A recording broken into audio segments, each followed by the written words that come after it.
আপনার অবস্থান যদি এখন ভালো হয় না, দেখবেন আপনার পিছনে মেয়ে বাপের অভাব নাই। আর আপনার তো এখন চাকরি বাকরি নাই, জমি জমা নাই, হ্যাঁ, আপনার টাকা পয়সা কম, আপনি দৌড়ান মানুষের পিছনে, আপনাকে পাত্তা দিবেন না। দুনিয়া খুব খারাপ। এই জন্য ভাই দুনিয়ার দাস হয়ে না, আল্লাহর দাস হয়ে যাবেন। দুনিয়ার পিছনে ছোটেন না। আল্লাহ আপনাকে দুনিয়া পায়ের সামনে এনে দিবেন। আপনি আল্লাহর হয়ে যান, দুনিয়া আল্লাহ আপনাকে পায়ের সামনে। আমরা যে মসজিদে দিনের কথা বলতে পারছি, এর জন্য আরো একবার শুকরিয়া জানাই, আলহামদুলিল্লাহ। আজকের দিনের কয়েকটি গুরুত্বপূর্ণ কাজের মধ্যে একটা মোটামুটি ভাবে আমরা আদায় করেছি, সেটা হলো জুমার সালাত জামাতের সাথে আদায় করা। আল্লাহ পাক যেন আমাদের নামাজগুলোকে কবুল করেন, আমিন। আরো একটি গুরুত্বপূর্ণ কাজ আছে জুমার দিনে, সেটা হলো বেশি বেশি রাসূল সাল্লাল্লাহু আলাইহি ওয়াসাল্লামের প্রতি দরুদ শরীফ পড়া। এখন থেকে নিয়ে সূর্য ডোবা পর্যন্ত আমরা চেষ্টা করব প্রত্যেকে কমপক্ষে 100 বার করে দরুদ শরীফ পড়ার জন্য। সংখ্যাটা যদিও ফিক্স করার কোনো প্রয়োজন নাই, আপনি চাইলে 200, 400, 500, 1000 বারও করতে পারেন। আমি আপনাদের একটা টার্গেট ফিক্স করে দিলাম যে কমপক্ষে 100 বার রাসূল সাল্লাল্লাহু আলাইহি ওয়াসাল্লামের প্রতি দরুদ শরীফ পড়া যায় ইনশাআল্লাহ। একবার দরুদ পড়লে 10টা গুনাহ মাফ হয়ে যাবে, 10টা নেকি হবে। আল্লাহ পাক 10 বার রহম করবেন, আপনার মর্যাদা আল্লাহ 10 গুণ বাড়িয়ে দিবেন ইনশাআল্লাহ। আর আল্লাহ পাকের হক হচ্ছে আমাদের প্রতি যে আমরা তার সাথে কাউকে শরীক করব না। আল্লাহ পাকের হক আমাদের প্রতি যে আমরা তার সাথে কাউকে শরীক করব না এবং আমরা আল্লাহর ইবাদত করব, অন্য কারো ইবাদত করব না। আল্লাহ পাকের নাজিলকৃত বিধান কোরআন এবং সুন্নাহকে মেনে চলব, এর দাওয়াত মানুষকে দিব এবং এটা প্রতিষ্ঠা করার চেষ্টা করব ইনশাআল্লাহ। এটা আল্লাহ পাকের হক। আবার নবী সাল্লাল্লাহু আলাইহি ওয়াসাল্লামেরও কিন্তু হক আছে না? নবী সাল্লাল্লাহু আলাইহি ওয়াসাল্লামের হক হচ্ছে আমরা তার সুন্নত ছাড়া অন্য কারোর সুন্নতের উপর আমল করতে পারবো না। নবী সাল্লাল্লাহু আলাইহি ওয়াসাল্লামের আরেকটা হক হচ্ছে আমরা তার প্রতি বেশি বেশি দরুদ পড়ব। এখান থেকেই কথাটা বললাম যে আমরা আজকে জুমার দিন বেশি বেশি নবী সাল্লাল্লাহু আলাইহি ওয়াসাল্লামের প্রতি দরুদ শরীফ পড়ব ইনশাআল্লাহ। যে ব্যক্তি চায় যে তার জীবনটা প্রশান্তিময় হোক, তার জীবনে টেনশন না থাক, ঝামেলা না থাক, হ্যাঁ, যন্ত্রণা না থাক, আবার থাকলেও যেন এগুলো আল্লাহ পাক কাটিয়ে দেন, এমন যদি কোনো ব্যক্তি তাকদীর চায়, আমার পরামর্শ হচ্ছে সে যেন বেশি বেশি দরুদ শরীফ পড়ে। যত বেশি দরুদ পড়বেন আপনার জীবনে প্রশান্তি নেমে আসবে। কারণ কি? কারণ হচ্ছে আমরা যদি নবীকে সালাম দেই, নবী সাল্লাল্লাহু আলাইহি ওয়াসাল্লাম সেই সালামের উত্তর দেন। কি করেন? কিভাবে দেন সেটা আল্লাহ জানেন, আমরা ব্যাখ্যা করতে পারবো না। কোরআন হাদিসে এমন কিছু বিষয় আছে যেগুলো ব্যাখ্যা করার দরকার নাই। এই ব্যাখ্যা করতে গিয়ে মুসলিমদের মধ্যে শত শত দল হয়ে গেছে। এই যে আর রহমান আলাল আরশ ইস্তাওয়া, এটা শুনেছেন না?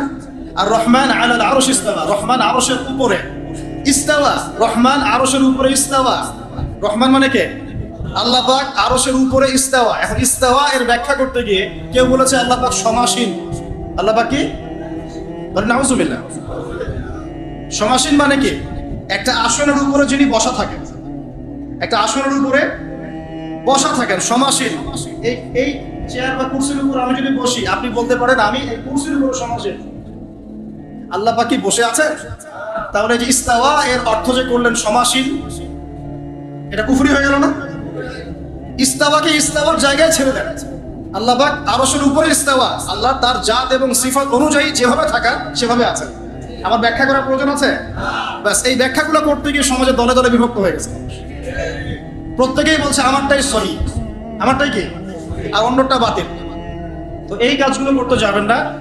কিছু কিছু টার্ম আছে কোরআন সুন্নাহ, এগুলোকে ওই জায়গায় ছেড়ে দিতে হয়। রাসূল সাল্লাল্লাহু আলাইহি ওয়াসাল্লাম কিভাবে সালামের উত্তর দেন আমার তো ব্যাখ্যা করার দরকার নেই। আল্লাহ পাক যেভাবে তাকে তৌফিক দেন সেভাবেই তার উত্তর দেন। এখন কেউ যদি নবীর সালামের উত্তর পায়, সে কি সৌভাগ্যবান না? সালাম মানে কি? আসসালামু আলাইকুম, আমি যে বললাম অর্থ কি? আপনাদের সবার উপরে আল্লাহর শান্তি রহমত বর্ষিত হোক, তাই তো? এখন ওয়ালাইকুম আসসালাম অর্থ কি?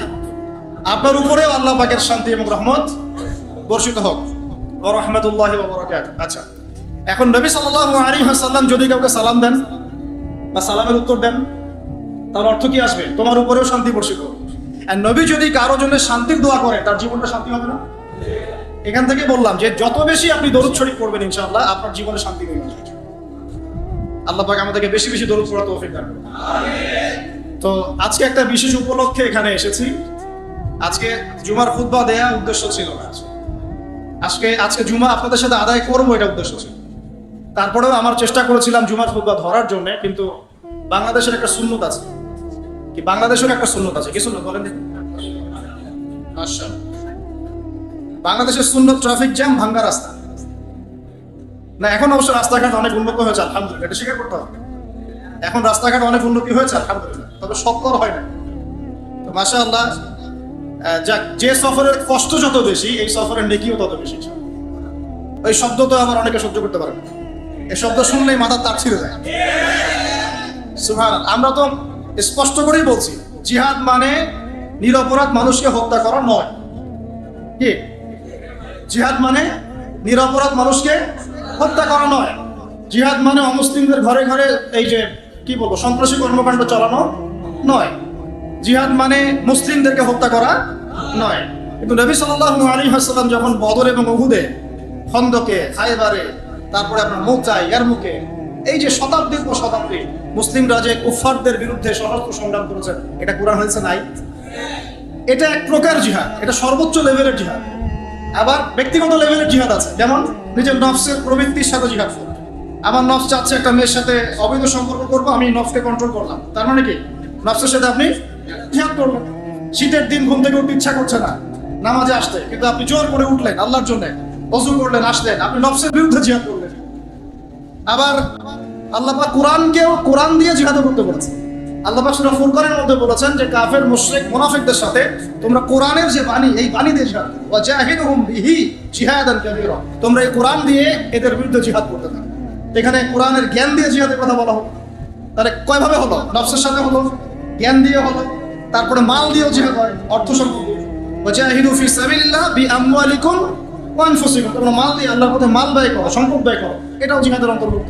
ওয়া আনফুসিকুম, নফস ব্যয় করো, সময় দাও, এই যে নফসকে ফেলে দাও, এটাও জিহাদ। আর সর্বোচ্চ লেভেল কোনটা? যখন কাফের মুশরিকরা মুসলিমদের উপর অত্যাচার চালাবে, নির্যাতন করবে এবং আমাদের উপর হামলা করতে আসবে, মুসলিমরা কি ঘরে বসে থাকবে? প্যালেস্টাইনের ভাই বোনদেরকে যে মনে করেন যে মেরে তুলাধুনা করে ফেলাচ্ছে, ওরা কি ঘরে বসে খালি সালাম দিব ওদেরকে? ললিপপ খাবে? এখন ওরা যদি বের হয়ে কিছু প্রতিবাদ করে, তাহলে ওরা জঙ্গি হয়ে যাবে?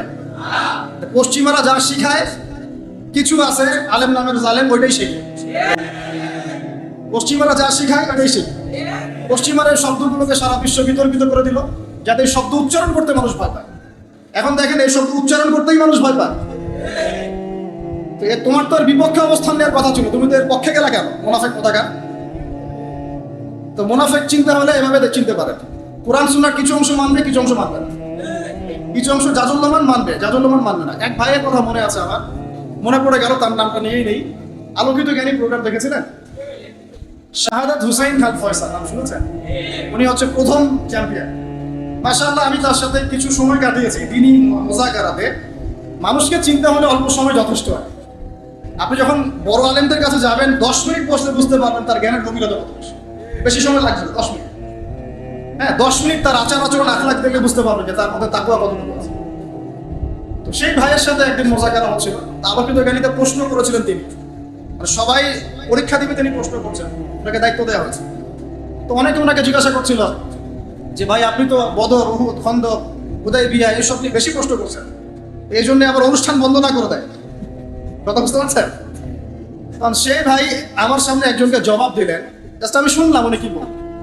তিনি বললেন, এই যে আমার কাছে রাসূলের সিরাত আছে, সিরাত মানে তো বোঝেন, রাসূল সাল্লাল্লাহু আলাইহি ওয়াসাল্লামের জীবন, রাহিবুল মাকতুম বা যে কোনো বই, রাসূলের সিরাত আমি তোমাকে দিলাম।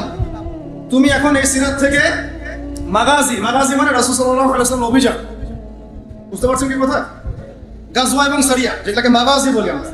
তুমি রাসূলের সিরাত থেকে মাগাজিগুলোকে বাদ দিয়ে বাকি সিরাত আমাকে দাও। দেবে কতটুকু সিরাত দিতে পারো? বুঝতে পারেন? রাসূলের জীবনে আমি তোমাকে দিয়ে দিলাম, এখান থেকে সব মাগাজিগুলা, গাজওয়াগুলা, সারিয়াগুলা বাদ দিয়ে দাও, বাদ দিয়ে আমাকে একটা সিরাত দাও, দেখি পারো নাকি। বুঝতে পারছেন কথা? মানে রাসূল সাল্লাল্লাহু আলাইহি ওয়াসাল্লামের জীবনের একটা বড় অংশ জুড়ে এটাই আছে। মাদানী যুগের প্রায় 10 বছর কি এটাই আছে, মাক্কি জীবনে 13 বছরে নাই। ওইখানে আমরা কিভাবে করেছি? ওইখানে আমরা কথা দিয়ে করেছি, মাল দিয়ে করেছি, নফস দিয়ে করেছি। আর যখন আল্লাহ পাক মদিনায় ক্ষমতা দিয়েছেন, তখন একেবারে সশস্ত্র করা। কি সমস্যা? একটা রাষ্ট্রের উপর যদি কুফাররা হামলা করে মুসলিমরা চুপচাপ বসে থাকবে? তো এটা একটা ফলসিফিকেশন টেস্ট এখনকার যুগে। এই যুগে হক আর বাতিল চেনার একটা ফলসিফিকেশন টেস্ট আছে। যে পশ্চিমাদের গেলানো তন্ত্রমন্ত্র যারা কথা বলে এবং আরো মানে নিবদ্ধ করে, কোনো সন্দেহ নাই যে মনের মধ্যে তো নেফাক আছে, কোনো সন্দেহ নাই। আল্লাহ রসুল যদি এই যুগে থাকতেন তাহলে নামগুলো মেনশন করে বলতেন অমুক অমুক অমুক। এই যুগে তো তিনি নাই। একটা অ্যানাউন্সমেন্ট দিব, সেটা হচ্ছে ভাই, দুই ভাই আরো কিছু ভাই আছে তাদের সাথে, তারা মিলে আপনাদের ভৈরব বাজারের যে এলাকা, এখানে একটা দিনই প্রতিষ্ঠান তারা করতে চান। এই জন্য পরামর্শ হিসেবে বা পরামর্শ করার জন্য তারা আমাকে জাস্ট দাওয়াত দিয়েছেন, এর বেশি কিছু হয়েছে। তো ভেবেছিলাম যে জুমার খুতবা ধরতে পারলে কিছু বয়ান করার চেষ্টা করবো ইনশাআল্লাহ। আল্লাহ যেভাবে চেয়েছেন সেভাবে হয়েছে। জুমার পরে আপনারা কষ্ট করে বসে আছেন দেখতে আমারও খারাপ লাগছে। আপনারা ক্ষুধার্ত, গরমের মধ্যে কষ্ট পাচ্ছেন, আমি আলোচনা লম্বা করবো, ঠিক আছে? এখন শিক্ষা নিয়ে জাস্ট কয়েকটা কথা বলে আমি শেষ করছি, ঠিক আছে ভাই? ইনশাআল্লাহ অন্য একদিন কথা হবে। আর যদি আপনাদের শিক্ষা প্রতিষ্ঠান হয়ে যায় তাহলে প্রতিষ্ঠান দেখতে তো আসবো ইনশাআল্লাহ। আচ্ছা, প্রতিষ্ঠান বেশি হলে কি সমস্যা? আচ্ছা, এখন ইলম নিয়ে কিছু কথা বলি, খুব মোটা দাগে কয়েকটা কথা বলছি। আল্লাহ রাব্বুল আলামিন মহাজ্ঞানী সত্তা, সৃষ্টি করেছেন আদম আলাইহিস সালামকে। আদম আলাইহিস সালামকে সৃষ্টি করার সময় কি আদম আলাইহিস সালামের জ্ঞান ছিল কিনা?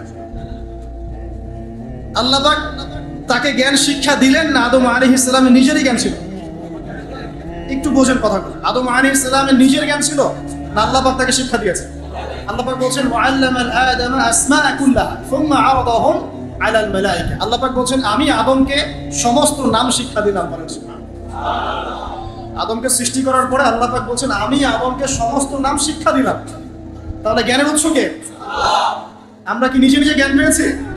আল্লাহ পাক আমাদেরকে জ্ঞান শিক্ষা দিয়েছেন। এখন আদম আলাইহিস সালামের সন্তান আমরা, বাই ডিএনএ আমাদের মধ্যে সেই জ্ঞান চলে আসছে আলহামদুলিল্লাহ। এরপরে মানুষ অভিজ্ঞতা থেকে জ্ঞান শিখে, বুদ্ধি থেকে জ্ঞান শিখে এবং আল্লাহ পাকের ওহী থেকে জ্ঞান শিখে। কয়ভাবে শিখে ভাই? মানুষ বুদ্ধি থেকে জ্ঞান শিখে।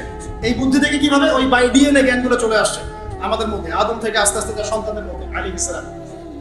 দ্বিতীয় পদ্ধতি হচ্ছে আমরা সমাজে চলাফেরা করি, অনেক অভিজ্ঞতা হয়, অভিজ্ঞতার আলোকে আমরা জ্ঞান শিখি, তাই না? একবার যে রাস্তা দিয়ে গিয়েছেন ভুলেও সেই রাস্তা দিয়ে হাঁটেন না, কারণ কি ওই রাস্তায় ছিনতাইকারী ধরেছে। অভিজ্ঞতা থেকে জ্ঞান শিখেছেন একটা, তাই না ভাই? তো আচ্ছা, আরেকটা হচ্ছে আল্লাহ পাকের ওহী থেকে মানুষ জ্ঞান শিখে। আল্লাহ পাকের ওহী থেকে। ওহী কি জিনিস? আল্লাহ তার পক্ষ থেকে কিছু প্রত্যাদেশ পাঠান। কাকে পাঠান? কার উপর পাঠান? আল্লাহ পাকে নির্ধারিত নির্বাচিত কিছু বান্দার উপর পাঠান। যেমন আদম একজন বান্দা, নূহ একজন বান্দা, ইব্রাহিম, মূসা, ঈসা, মুহাম্মদ সাল্লাল্লাহু আলাইহি ওয়াসাল্লাম, প্রত্যেক নবী রাসূল আল্লাহ পাকে নির্বাচিত বান্দা।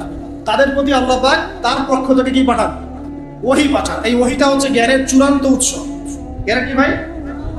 আল্লাহ পাক বলেন ওয়াকুলিল হাক্কু মির রাব্বিকুম, সত্য তোমার রবের পক্ষ থেকে আসে। ফামান শাআ ফালইউমিন ওয়া মান শাআ ফালইয়াকফুর, যার ইচ্ছা হয় সে সত্য গ্রহণ করুক, যার ইচ্ছা হয় সে অস্বীকার করুক। আল্লাহ বলেন আল হাক্কু মির রাব্বিক, সত্য তোমার রবের পক্ষ থেকে আসে। ফালা তাকুনান্না মিনাল মুমতারিন, তুমি সন্দেহবাদীদের অন্তর্ভুক্ত হবে না। তার মানে আমরা বুঝতে পারলাম সত্য কার পক্ষ থেকে আসে। এখন এই ওহী হচ্ছে জ্ঞানের চূড়ান্ত মানদণ্ড। এই ওহীর আলোকে যেটা সত্য সেটা সত্য, ওহীর আলোকে যা মিথ্যা সেটা কি? বলেন দাদা, আগে উসুলটা শেখেন। ওহীর আলোকে যা সত্যতা কি, আর ওহীর আলোকে যা মিথ্যা। ওহীর আলোকে যেটা হক সেটাই হক, ওহীর আলোকে যেটা বাতিল। ওহীর আলোকে যা হালাল তাই কি, ওহীর আলোকে যা হারাম। এখন যদি আমরা সমাজে বলি সুদ হালাল, চলবে? বলে কেন চলবে না? উত্তর কি দিবেন? কারণ ওহীর আলোকে সুদ হারাম। কথা কি বুঝতে পারছেন? ওহীর আলোকে কি, এটা শুধু এই উম্মতের জন্যই হারাম হয়নি, আগের উম্মতেও হারাম ছিল। সুদ কিন্তু শুধু এই উম্মতের জন্য হারাম ছিল না, আগের উম্মতও কি ছিল? হারাম ছিল। বনু ইসরাঈলের উপরেও সুদ হারাম করা হয়েছে, কিন্তু ইহুদিরা সুদ খেয়েছে। এখনো সেই সুদ ভিত্তিক ব্যাংকিং সিস্টেম ওরাই পরিচালনা করছে। একই শোন। এখন জিনাকে আপনি ঘুষিয়ে দেওয়া হচ্ছে, কাছে আসার গল্প ইত্যাদি ইত্যাদি। হ্যাঁ, তো এখন এটা হালাল না হারাম আপনি কিভাবে নির্ধারণ করবেন বলেন? ওহীর আলোকে কি জিনা হালাল না হারাম?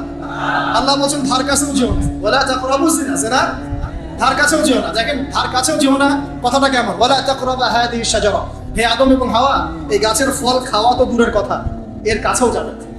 বুঝতে পারছি কি?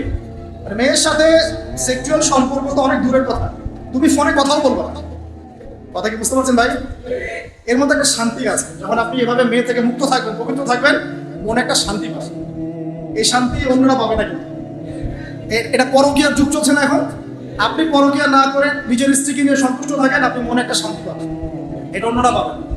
আমি বলতে চাচ্ছি, যেটা হালাল হারাম, জায়েজ না জায়েজ, সত্য মিথ্যার মানদণ্ড কে ফিক্স করবে? এই বিষয়টা মানতে কোনো সমস্যা আছে? যারা বলে না এটা আমি মানি না, তার সাথে কথাই নাই, শেষ প্রশ্ন। তার সাথে কোনো কথারই দরকার নেই। সে তার আইডিওলজি নিয়ে কবরে যাক যাক, সে কোথায় যায় যাক। আমরা তার সাথে যুদ্ধ করতে যাচ্ছি না, আমরা বরং তাকে দাওয়াত দিতে পারি যে ভাই কোরআন সুন্নাহর সামনে আত্মসমর্পণ করে। আমরা তর্ক করতে যাবো না। তর্ক করতে যাবো? আমরা মুসলিমরা বিশ্বাস করি কোরআন সুন্নাহ হচ্ছে হক বাতিল, সত্য মিথ্যা, ন্যায় অন্যায়ের কি চূড়ান্ত একটা মানদণ্ড। এর আলোকে যা হক সেটাই হক, এর আলোকে যা বাতিল সেটাই বাতিল। আমরা জিনার উদাহরণ দিলাম, এটা কেন হারাম? আপনি বলবেন ওহীর আলোকে হারাম। সুদ কেন না জায়েজ? কারণ ওহী বলেছে না জায়েজ। পরকীয়া কেন না জায়েজ? ওহী বলেছে না জায়েজ। আপনি এতিমের মাল আত্মসাৎ করতে পারবেন না। কেন পারবেন না? কারণ আল্লাহ পাক নিষেধ করেছেন। আমাকে নামাজ পড়তেই হবে। কেন পড়তে হবে? কারণ আল্লাহ পাক করতে বলেছেন। আমাকে সম্পদ নেশাব পরিমাণ হলে যাকাত দিতেই হবে। কেন দিতে হবে? এটা কি নফল না ফরজ? আল্লাহ ফরজ করেছেন। আমি রমজান মাস আসলে কি করব? কেন রোজা রাখবো? প্রশ্ন করবেন নাস্তিকরা, কেন রোজা রাখেন? আল্লাহ বলেছেন তাই না। আর সে যদি বলে যে আল্লাহ আছেন প্রমাণ করো, তাহলে আরেকটা ডিবেটে বসতে হবে। আল্লাহ আছে প্রমাণ করো, এটা যদি ডিবেটের আলোচ্য বিষয় হয়, তাহলে আরেকটা স্বতন্ত্র বিতর্ক হবে। আগে তো আমরা মেনে নিয়েছি আল্লাহ বলতে একজন আছেন। আচ্ছা, আল্লাহ বলতে কেউ নাই, তাহলে মহাবিশ্ব সৃষ্টি করলো কে? বলবে এমনি এমনি হয়ে গেছে, বিগ ব্যাং এর মাধ্যমে। তার সবকিছু সুশৃঙ্খল ভাবে আছে কিভাবে? এমনি এমনি। হ্যাঁ, আকাশ থেকে বৃষ্টি হয় কেমন করে? এমনি এমনি। হ্যাঁ, মানুষ বাঁচে কিভাবে, মারা যায় কিভাবে? বলছে এমনি এমনি। সবই এমনি এমনি, মানে অটোমেটিক্যালি। এটা কি কোনো পাগলও বিশ্বাস করে সবকিছু অটোমেটিক্যালি হয়? ফ্যানটা ঘুরলো কিভাবে? সুইচ দিয়েছেন?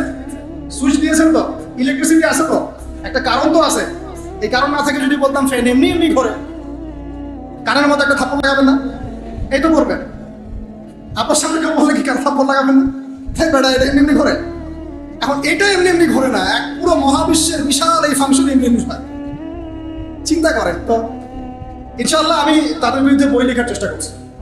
দোয়া করবেন আল্লাহ যেন সফল করে। এমন কিছু তথ্যপত্র আসবে যেটা বিজ্ঞান, কোরআন এবং হাদিস থেকে একত্রিত করা, তাদের এক একটা আপত্তি, ইসলামের এগেইনস্টে তাদের এক একটা আপত্তির জবাব দেওয়া হবে। আল্লাহ পাক তৌফিক দান করুন। এখন ভাই, আমরা মুসলিম, আমরা আল্লাহ বিশ্বাস করি। আল্লাহ পাক ওহী নাযিল করেছেন, এর আলোকে আমরা হালাল হারাম, জায়েজ নাজায়েজ মেনে চলি। এই তো, এটা আমাদের ধর্মীয় স্বাধীনতা না? এটা আমার ধর্মীয় স্বাধীনতা। আমি মুসলিম, আমি কোরআন সুন্নাহকে মেনে চলি। আপনি কি বাধা দিবেন? এখন এক ভাই সুদ খেতে চাচ্ছে না, জোর করে খাওয়াবেন? এক ভাই জিনা করবেন, ওকে জোর করে করাবেন? তাহলে তো আপনার লজ্জা হওয়া উচিত, লজ্জা থাকা উচিত। সেই মনে আপনার লজ্জা হওয়া উচিত যে আপনি জোর করে কেন একটা মানুষকে সুদ খাওয়াচ্ছেন, জোর করে কেন একটা মানুষকে জিনা করতে নিয়ে যাচ্ছেন। ও তো করতে চাচ্ছে না, তার লজ্জা পাওয়া উচিত না? আচ্ছা আসুন, এবার আমরা বুঝতে পারলাম ওহীর জ্ঞান কি চূড়ান্ত না বিভ্রান্ত? কোনটা? ওহীর জ্ঞান চূড়ান্ত। এখন ওহীর জ্ঞানটা আমরা পেলাম কিভাবে? আল্লাহ পাক নবী রাসূলদের কাছে কি পাঠিয়েছেন ভাই? কিভাবে পাঠিয়েছেন? জিবরাইল আলাইহিস সালাম, ফেরেশতার মাধ্যমে। ফেরেশতা কি, কেন, এটা নিয়ে আমরা আলাদা আলোচনা করতে পারি, এখন এটা আলোচনার সময় নেই। এখন সর্বশেষ নবীর নাম কি বলেন? আখিরুজ জামানের হাদিস স্টাডিগুলো করতে গিয়ে আমি এটাও পেয়েছি, নবী সাল্লাল্লাহু আলাইহি ওয়াসাল্লামের পরে 30 জন মিথ্যা নবুয়তের দাবি করে। কতজন? তার মধ্যে 26 কি 27 জন হচ্ছে পুরুষ, 3 জন বা 4 জন হবে নারী। তো আপনারা কি বিশ্বাস করেন যে নবী সাল্লাল্লাহু আলাইহি ওয়াসাল্লামের পরেও কেউ নবী হয়ে আসতে পারে? আমরা শুধু এতটুকু বিশ্বাস করি যে ঈসা আলাইহিস সালাম আসবেন, কিন্তু নতুন নবুয়ত নিয়ে নয়, বরং নবী সাল্লাল্লাহু আলাইহি ওয়াসাল্লামের শরিয়াত অনুকরণে, অনুসরণে ইনশাআল্লাহ, এবং তার হাতেই সভ্যতা শেষ হবে ইনশাআল্লাহ। আমি এই হাদিসগুলো অনেক স্টাডি করছি ইদানিং, ইনশাআল্লাহ এটা নিয়ে পরে লেকচার দিব ইনশাআল্লাহ তাআলা। একটা হাদিস পেয়েছি, উনার যুগে, ঈসা আলাইহিস সালামের যুগে একটা ডালিমের খোসার নিচে একটা পরিবার ছায়া আসন দিল, এবং এই জমিনটা রূপা যেমন করে চকচক করে, আল্লাহ পাক এই জমিনটাকে এরকম করে চকচক করাবে, এত বেশি বৃষ্টি হবে, জমিন উর্বর হবে ইনশাআল্লাহ। ঠিক যেমন আদম আলাইহিস সালামের যুগে জমিন যেমন ছিল। সুবহানাল্লাহ। এটাও পেয়েছি যে একটা বকরির পাল, এই বকরির পালের মধ্যে একটা নেকড়ে ঢুকবে। নেকড়ে কি করে? বকরি খেয়ে ফেলে না? কিন্তু ওই যুগে, ঈসা আলাইহিস সালামের যুগে, নেকড়ে বকরিকে খাবে না। এত শান্তি থাকবে সমাজে যে এই যে বাঘ হরিণকে খাচ্ছে না, সিংহ হরিণকে খাচ্ছে না, নেকড়ে ছাগলকে খাচ্ছে না, এরকম সুকুন বিরাজ করবে সমাজে। এরপরে কিছু খারাপ মানুষ আসবে যারা রাস্তাঘাটে জেনা করবে, তার আগে ঈসা আলাইহিস সালামের ইন্তেকাল হয়ে যাবে। ওই মানুষগুলো ওই প্রজন্মের সামনে আল্লাহ পাক কিয়ামত দেবে। তার মানে কিয়ামত, কাল কিয়ামত বলতে আমরা যা বুঝাই মানে আগামীকালই কিয়ামত না, আর কাল মানে কি, সময় তো কিছু বাকি আছে, এটা আপনাকে সতর্ক করার জন্য। এখন আসুন, ওহী বুঝতে পারলাম, সর্বশেষ নবী আমরা চিনি আলহামদুলিল্লাহ মুহাম্মদ রাসূলুল্লাহ সাল্লাল্লাহু আলাইহি ওয়াসাল্লাম। আল্লাহর নবীর উপরে আল্লাহ পাক জ্ঞান পাঠিয়েছেন কিনা, সেটা কি বলেন? আল কোরআন এবং হাদিস আছে কি নাই? এখন তো আমার নতুন ক্যাচারের তো শেষ নাই, হাদিস নাই বলছে, অনেকে বলছে কি হাদিস নাই, নাউযুবিল্লাহ। আল্লাহ আমাদেরকে হেফাজত করুন। হাদিস পড়তে পারবেন, একটা কাজ ওযুই করতে পারবেন। হ্যাঁ, ওযু বলছেন যে 4টা ফরজ আদায় করলে হয়ে যায়, কিন্তু রাসূলের সুন্নাহ মোতাবেক হলো কি, নামাজ কেমন করে পড়বেন, নামাজের বিভিন্ন আহকাম আরকানগুলো কেমন করে পাবেন, তো এগুলো বিতর্কিক বিষয় না, এগুলো প্রমাণিত বিষয় যে এটা কোরআন এবং সুন্নাহর বাইরে ইসলামের, এটা বাদ দিয়ে কেউ শরীয়ত ফলো করতে পারবে না, এটা সম্ভব না। তো যাই হোক, এখন আমরা কোরআন এবং সুন্নাহ পেলাম কার কাছ থেকে? নবী সাল্লাল্লাহু আলাইহি ওয়াসাল্লাম এবং সাহাবীদের কাছ থেকে, এই তো। তাহলে জ্ঞানতাত্ত্বিক মূলনীতি পাচ্ছি কয়েকটা। এক হচ্ছে জ্ঞান আল্লাহর পক্ষ থেকে এসেছে, আল্লাহ পাক জ্ঞান ওহীর মাধ্যমে ছড়িয়ে দিয়েছেন। সেই ওহী আমরা এখন শেষ ওহীটা কি পেয়েছি? কোরআন এবং হাদিস, এর মধ্যেই সমস্ত জ্ঞানের উৎস আছে। এর বাইরে উপকারী জ্ঞান আমরা নিতে পারবো, কোনো সমস্যা নেই। কোরআন এবং সুন্নাহর সাথে সাংঘর্ষিক না এমন জ্ঞান আমরা নিতে পারবো, কোরআন সুন্নাহর সাথে সাংঘর্ষিক নয় এমন জ্ঞান আমরা অবশ্যই নিতে পারবো। কোরআন সুন্নাহর সাথে সাংঘর্ষিক জ্ঞান আমরা নিতে পারবো না। কথা ক্লিয়ার? আচ্ছা, এখন আমরা দেখলাম যে আল্লাহর নবী তার সাহাবীদের সাথে থেকে, তাদের উপস্থিত থেকে শিখিয়েছেন কিভাবে নামাজ পড়তে হবে, কিভাবে রোজা রাখতে হবে, কিভাবে ওযু করতে হয়, প্রত্যেকটা বিষয় শিখিয়েছেন। তার মানে জ্ঞান শিখতে হলে এখন আপনার ওস্তাদ লাগবে কিনা? তাহলে আমরা পাচ্ছি জ্ঞান, আমরা পাচ্ছি কিতাব, আমরা পাচ্ছি ওস্তাদ, আমরা পাচ্ছি ছাত্র, 4টা জিনিস তো পেয়ে গেলেন। এখন লাগে আপনার মুজাহাদা, মানে কি করা, প্রচেষ্টা চালানো। এখন সাহাবীরা কি একদিনেই জ্ঞান শিখে ফেলেছেন না দীর্ঘদিন লেগেছিলেন? তাহলে একটা দীর্ঘ সময় আপনাকে জ্ঞানের সাথে থাকতে হবে, টিচারের সাথে থাকতে হবে, একটা সিস্টেম লাগবে। এই জিনিসগুলোকে মাথায় রেখে ওলামায়ে কেরাম এরকম মসজিদ, মাদ্রাসা, মক্তব, স্কুল, কলেজ করে। স্কুল কলেজ যদিও বা একটু সেকুলার শব্দ শোনায়, কিন্তু সব স্কুল তো আর খারাপ, সব স্কুল খারাপ। ওখানে যে জ্ঞানগুলো শিক্ষা দেওয়া হয় সেই জ্ঞানগুলো আমাদের প্রয়োজন আছে না? আছে। এখন সাহাবীদের যুগ তো এখন নাই, আছে? আমরা কি সাহাবীদেরকে পাচ্ছি না।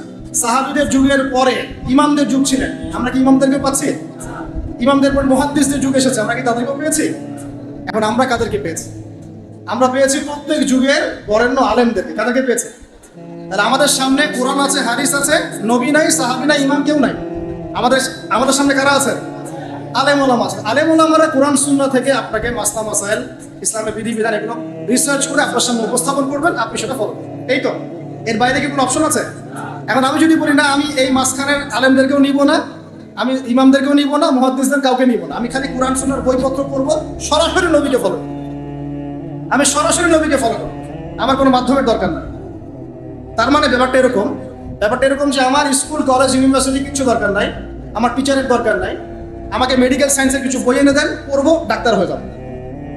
অতএব আপনাকে অবশ্যই বরেণ্য ওলামায়ে কেরামকে তো লাগবে। ওলামায়ে কেরামের সামনে যাবেন, তাদের কাছে বইপত্র পড়বেন, উসুলগুলো শিখবেন, আকীদা শিখবেন, তারপরে হাদিসের কিতাবগুলো মোতালা করবেন, আস্তে আস্তে আপনাকে তারা বড় জায়গায় নিয়ে যাবে।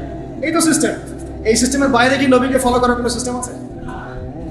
এখন এই জিনিসগুলো শেখার জন্য তাহলে প্রতিষ্ঠান সহায়ক নাকি প্রতিবন্ধক? এই কারণে শিক্ষা প্রতিষ্ঠানগুলোর জন্য আমরা দোয়া করি, আল্লাহ পাক যেন দিনই প্রত্যেকটা শিক্ষা প্রতিষ্ঠানকে কবুল করে। কিন্তু এখন সমস্যা হচ্ছে যে বিশ্ব এগিয়ে গেছে অনেক দূর, আগায় নাই। এখন কি ঘোড়ায় চড়ার যুগ? এখন কি তীর দিয়ে যুদ্ধ করার যুগ? এখন তো মিসাইলের যুগ। কিসের যুগ? তথ্য প্রযুক্তি, ডেটা, ইন্টারনেট সেকশন, সায়েন্সের যুগ, টেকনোলজির যুগ। এখন তো অন্যরকম যুগ। এই যুগে তো 1 সেকেন্ডে যা করা যায়, আগের যুগে হয়তো ওটা করতে আমাদের একদিন সময় লেগে যেত, তাই না?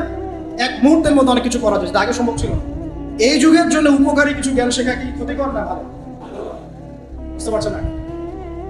মনে করেন চাষ করার জন্য আগে একটা সিস্টেম ছিল, এখন আধুনিক সিস্টেম এসেছে, আপনি অল্প সময় বেশি চাষ করতে পারবেন। নিবেন কিনা আপনি? অবশ্যই নিব। বুদ্ধিমান হলে কি?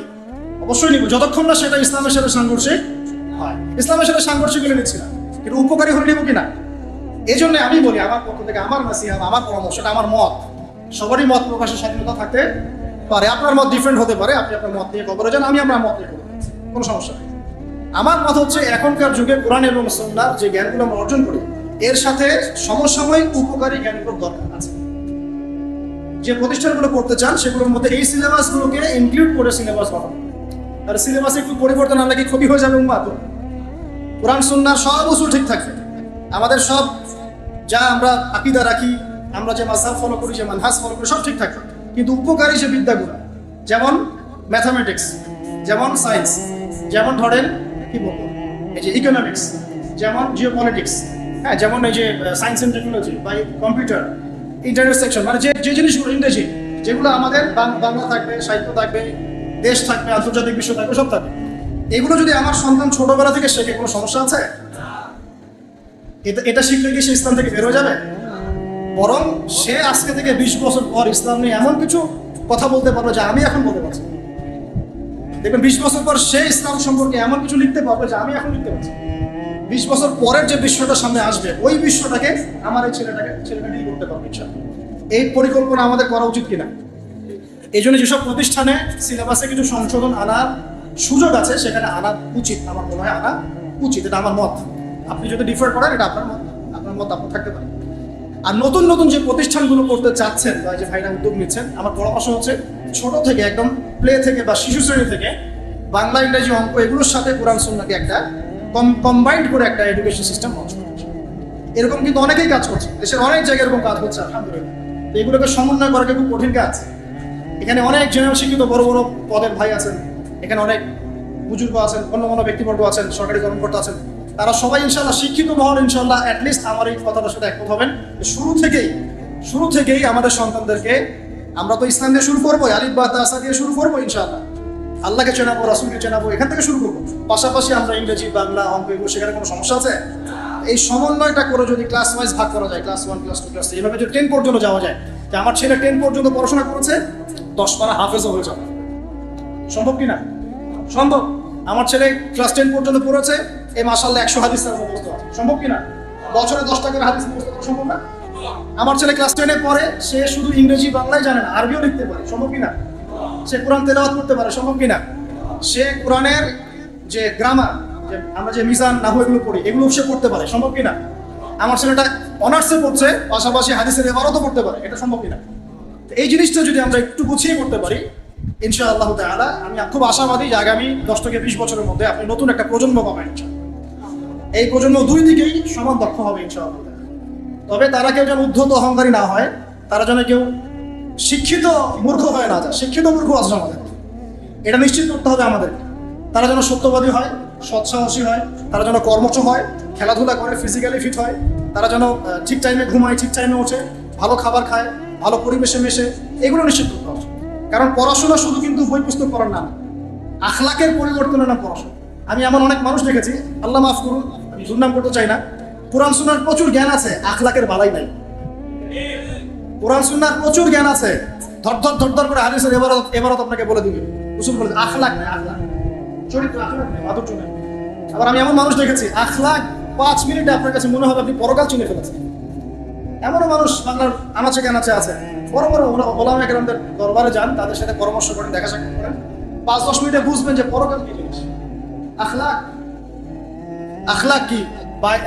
যে রিক্সায় করে এসেছেন, সেই রিক্সাওয়ালাকে নিয়ে একই দস্তরখানে বসে খাবার খাচ্ছেন, নিজে খাবার তুলে খাওয়াচ্ছেন। এই আখলাকটা তো আমার মধ্যে আসতেছে। আমার কাছে অনেক জ্ঞান আছে মনে করেন, কথা বলছেন আলহামদুলিল্লাহ, কিন্তু আখলাক তো আসলো না।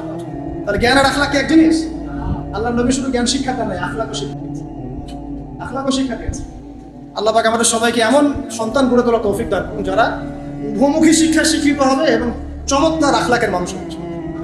আল্লাহ রাব্বুল আলামিন আমাদের সবাইকে এরকম শিক্ষা প্রতিষ্ঠান গড়ে তোলা তৌফিক দেন। এখন ভাই উদ্যোগ নিয়েছেন, আমি শেষ করে দিই, আপনারা সবাই সহযোগিতা করবেন কিনা? আচ্ছা, এগুলো প্রকাশ্যে বলতে নেই, তারপরে আমি আপনাদেরকে উৎসাহিত করার জন্য বলছি, আল্লাহ আমাকে মাফ করুন। আমি আমার পক্ষ থেকে ভাই আপনার ফান্ডে প্রথমে 1 লাখ টাকা দিয়ে শুরু করছি। ঠিক আছে, আপনি উদ্যোগ নিয়েছেন, আপনি বাস্তবায়ন করেন, আমি পরামর্শ দিব ইনশাআল্লাহ, আমরা পরামর্শ দিব। এলাকার তরুণ প্রজন্ম আপনাকে সাহায্য করবে ইনশাআল্লাহ। এলাকার যারা বরেণ্য গুণীমানী ব্যক্তি আছেন তারা আপনাকে পরামর্শ হিসেবে থাকবেন। আর ইয়াংরা শ্রম দিবা, ইয়াংরা কি দিবা? শ্রম দিবে ইনশাআল্লাহ। আমাদের ছেলেমেয়েরা যদি ভালো কিছু শেখে, ভালো কিছু জানে, আমাদের লাভ না?